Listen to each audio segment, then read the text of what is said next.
Okay, we're live. Great. Welcome to day one of AWE 2021. Amazing opener keynote speech from Ori. That was really funny. I'm going to try my Max Headroom impression. Just kidding. No, I'm not. Okay. I'm going to start off with some housekeeping and then do my intro for Carrie.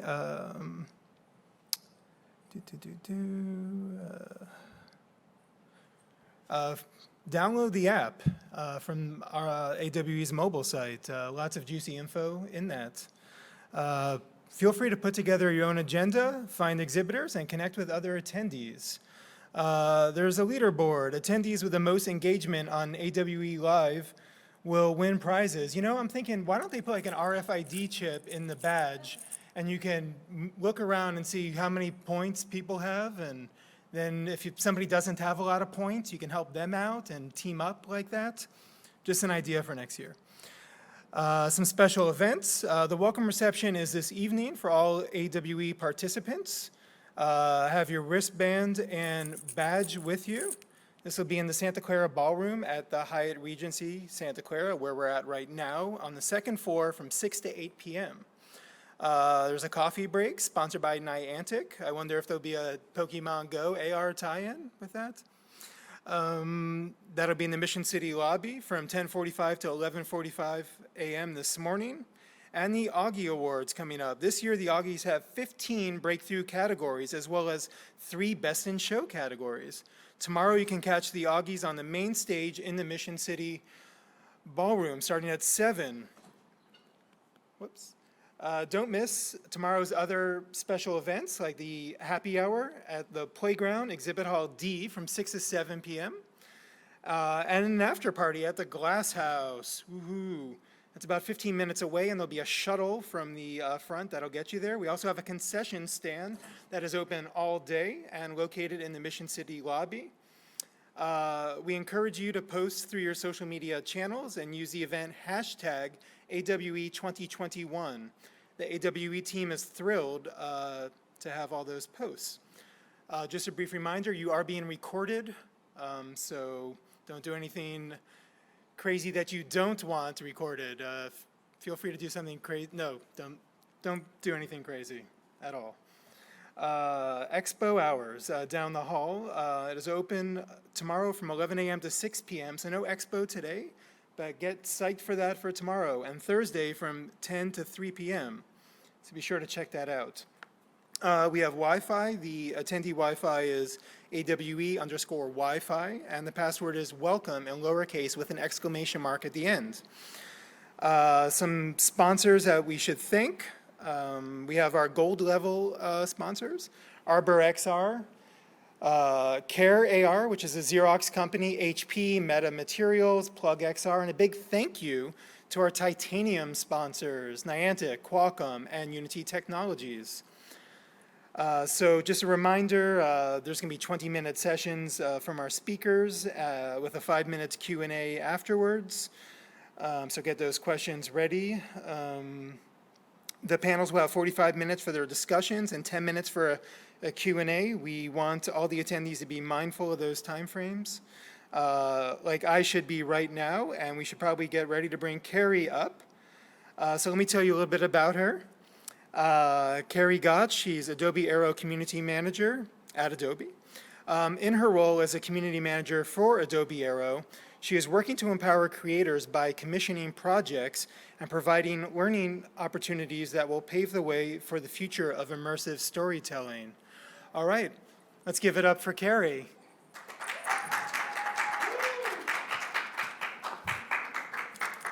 Thank you, Alex. And thank you for joining today. It's a small room, so come on. To find the room. So I think there's no signage to get here. So I know people are trying to get here, but like it was hard to find. Yeah. Well, hey, what I'm going to talk about today is intimate, so I prefer it this way anyways. But get close. There's no reason to be in the back. If you feel comfortable, come up and we can have a conversation. So as Alex mentioned, I'm the community manager for Adobe Aero. And today I'm here to recruit you to shape the future of AR. Now, I know that's a big ask, but really all you have to do is create something, anything, I don't even care what you use to create it, in AR.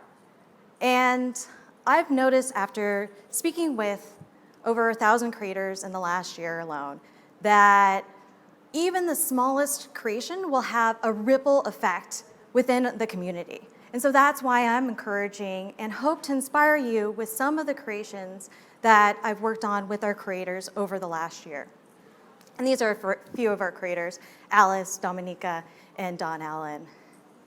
Now, just a reminder of what Adobe Aero is for those of you who might not be as familiar as I am with it.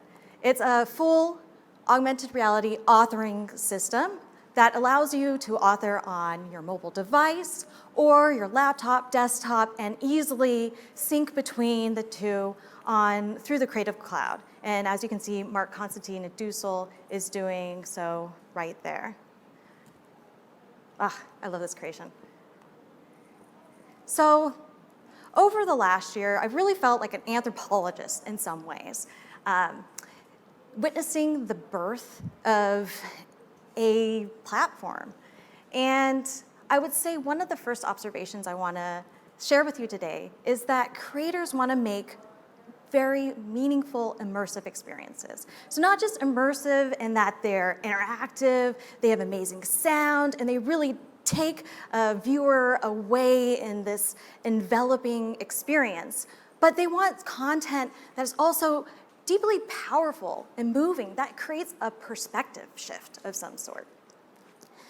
In one of our recent initiatives with the Smithsonian and the Hydrus, we took the Smithsonian's coral reef specimens that would normally be housed in a museum exhibit. And you would have to go to the exhibit hall to experience them in real life. And we wanted to utilize the power of AR to bring that to anyone, anywhere, at any time, so they can experience that museum exhibit in their home. And as you see here, some of these coral reefs were harvested hundreds of years ago. And they're 100% accurate 3D models, and through this participatory educational experience, kids can actually touch and find out more about that particular specimen, interact with the creatures within it. And I think that goes to show what people are really interested in using AR to redefine our traditional experiences, like redefining the museum experience. Instead of having that just be limited to a physical, in-person experience, now you can have that anywhere.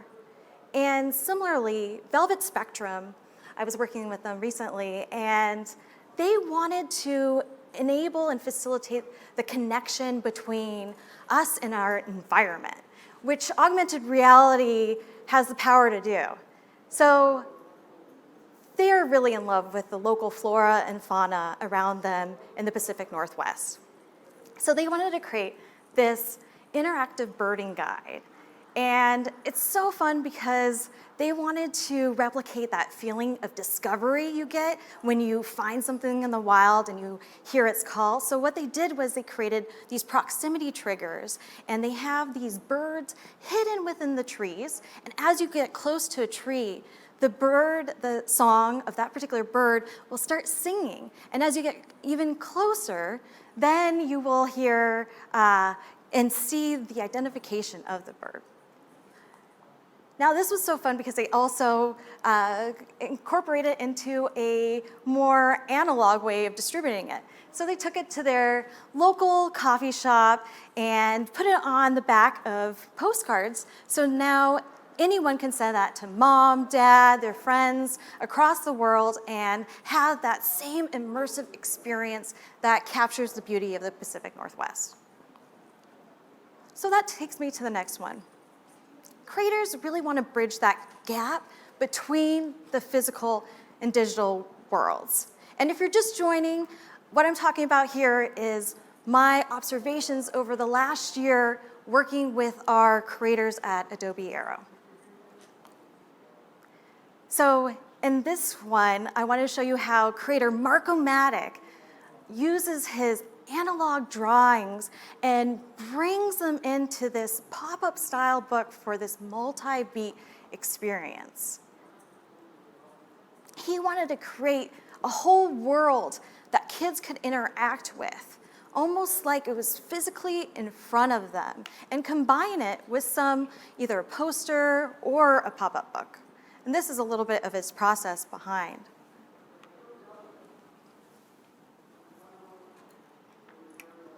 As you can see, it really pops. I love this one. And all of these videos are available on our Behance page and on social media if you would like to try them out in full mobile AR for yourself.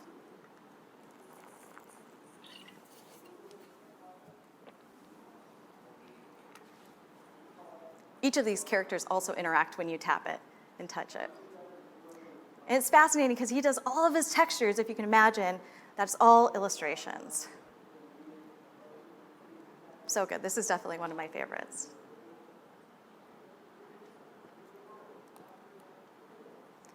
So that turns me to the next thing that creators desire.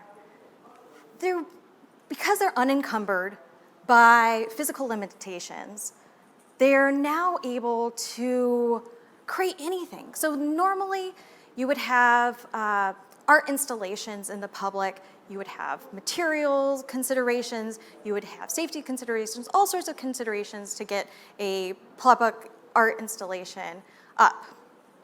Well, a lot of the creators are recognizing the power of digital media and augmented reality to turn spaces into places. Now, this particular piece is by creator Janssen, or Joni Sones.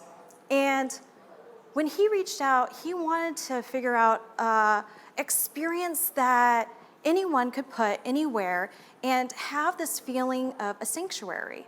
So he decided on a greenhouse because he remembers a time in his life when he had a greenhouse next to him, and as soon as he stepped across that threshold, he felt his worry turn into wonder for a moment. And he imagined this being something that any of his friends could place in the concrete jungle around them in whatever urban metro they were in.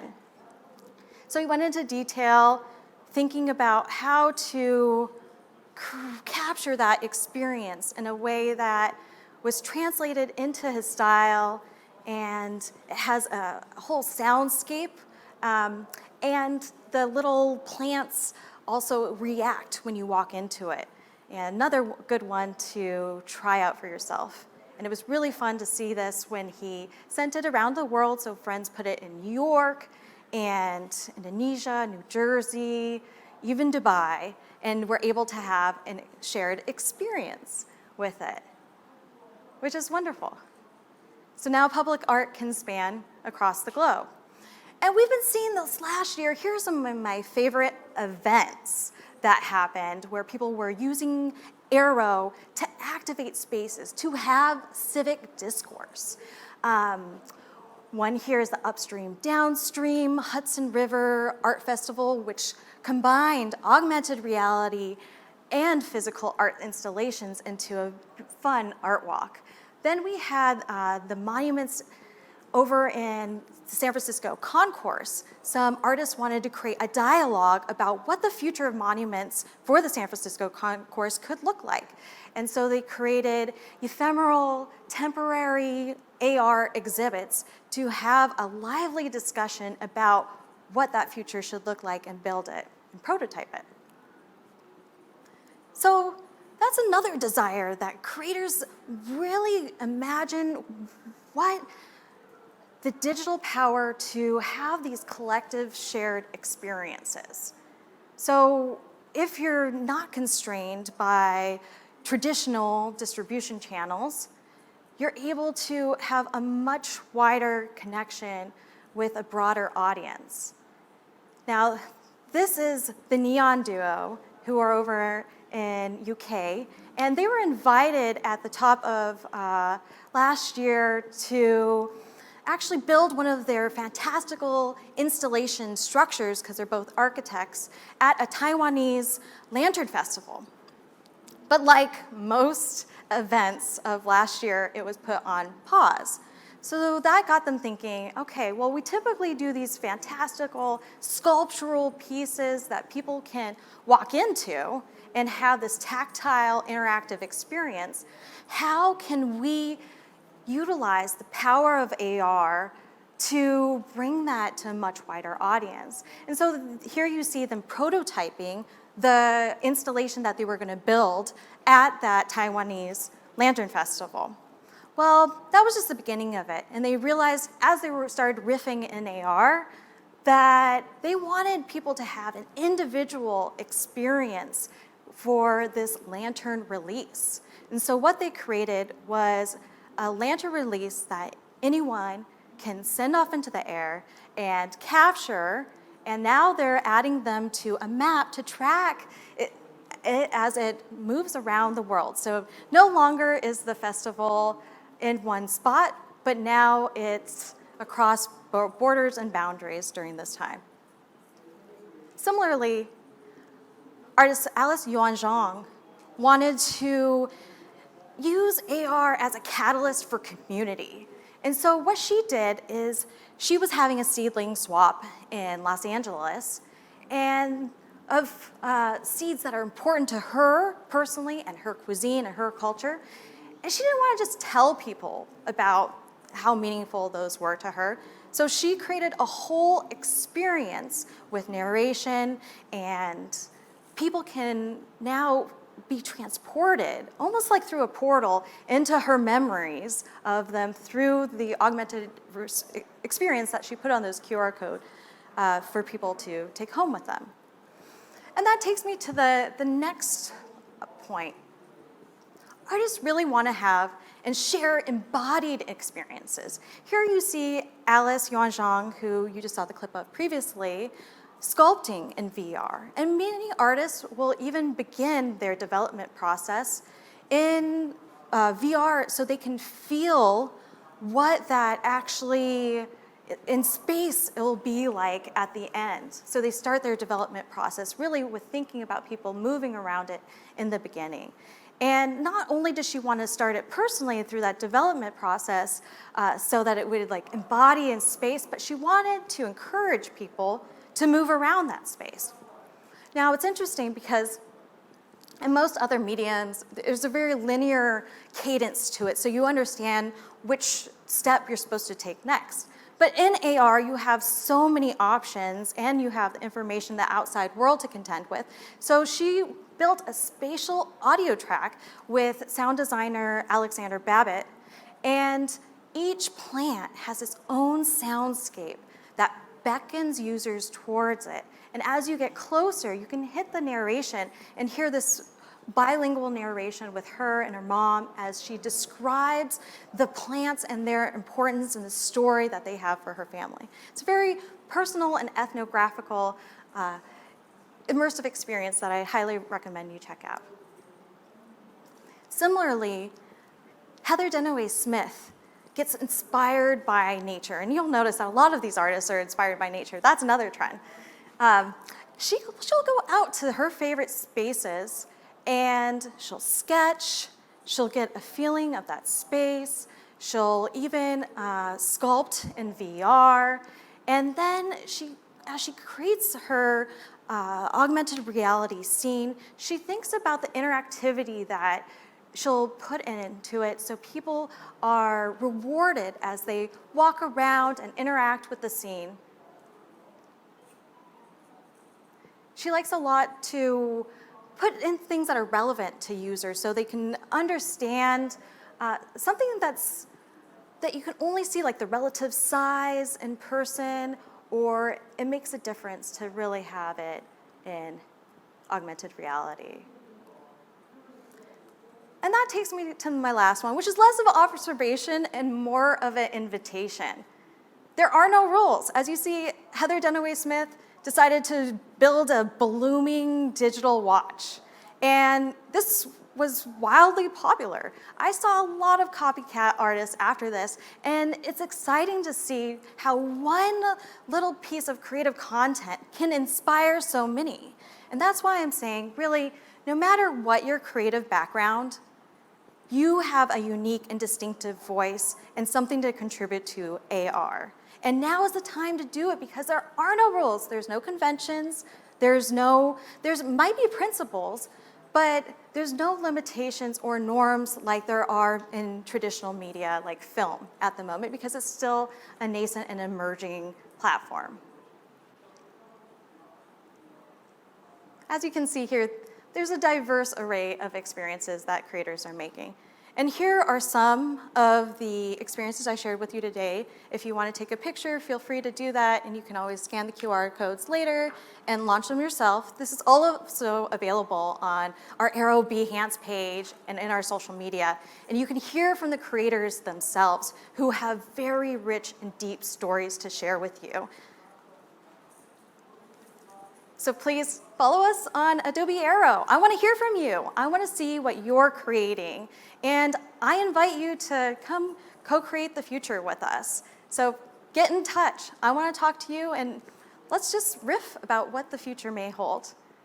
Thank you so much. Great job, Carrie. So now we have a Q&A session. So questions for Carrie?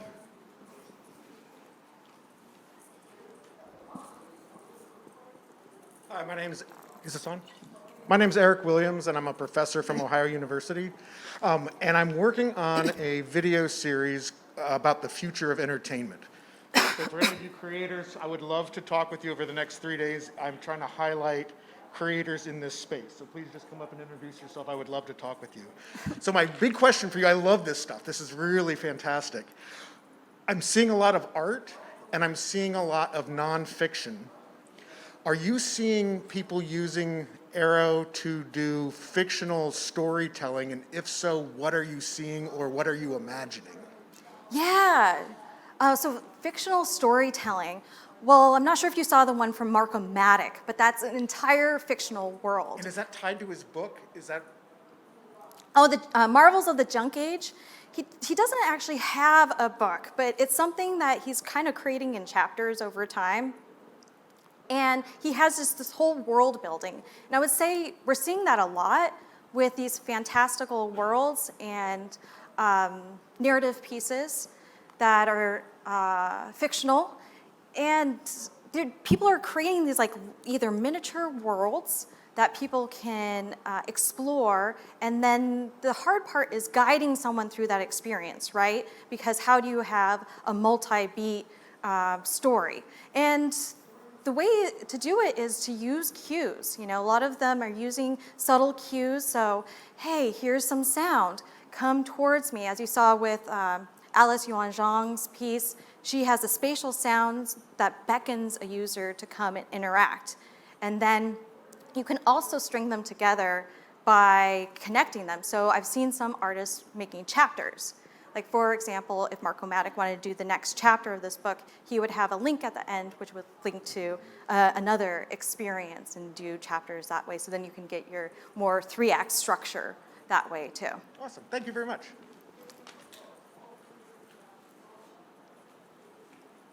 Hello. Hi. Great presentation. I actually used to work with Adobe, the 18 to 24 project that was with the Sundance Institute.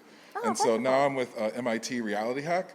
And so we have, largest XR hackathon in the world. And so I'm seeing this new challenge where you're getting a lot more designers, a lot more traditional filmmakers realizing like there's something going on with this XR world and they want to get involved. And then we have a bunch of developers that are coming from like hardcore, either gaming world or et cetera. Then our space, we try to facilitate like people coming together. And I'm curious, like, how do you bridge that gap where you have these sort of different workflows, different industry standards, between like either film or even like ad agency world and the way in which like an artist or a designer operates. Then you switch into like a game or a game engine based world or 3D design world, Right. and they have to switch it up sometimes. So like, how do you negotiate that? And how have you seen people doing it effectively?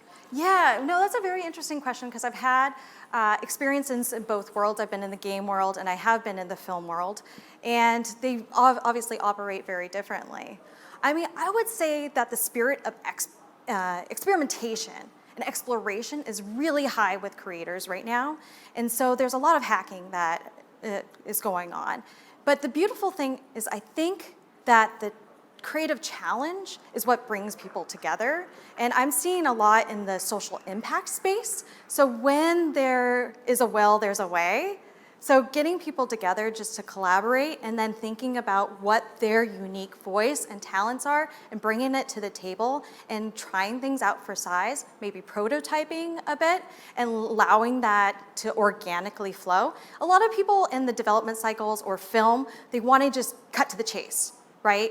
But in the space of innovation, you have to have that playful experimentation. And so I think allowing room for that will help, because as soon as you get past that playful experimentation, that's when the magic really happens. And so if you have the powers that be in your organization, making sure to protect that creative space and support your creators to have that and not necessarily produce something that is going to be a hit the very first time. Thank you. Thanks. Well, thank you very much, Carrie. Thank you. Turning spaces into places is just something that's so totally awesome, as well as the proximity detection for the bird watching, Yeah. which is very on brand for REI, the company that I work for. So Yeah. I think that there could be some kind of tie-in there, and maybe we could Yeah. chit-chat about that. Oh, for sure. Well, I used to work in the urban planning space and the environmental space. So there definitely is a lot of people who are integrating their connection with nature through augmented reality. So it's really fun to see that. Right on. Well, thank you again, Thank Carrie. you.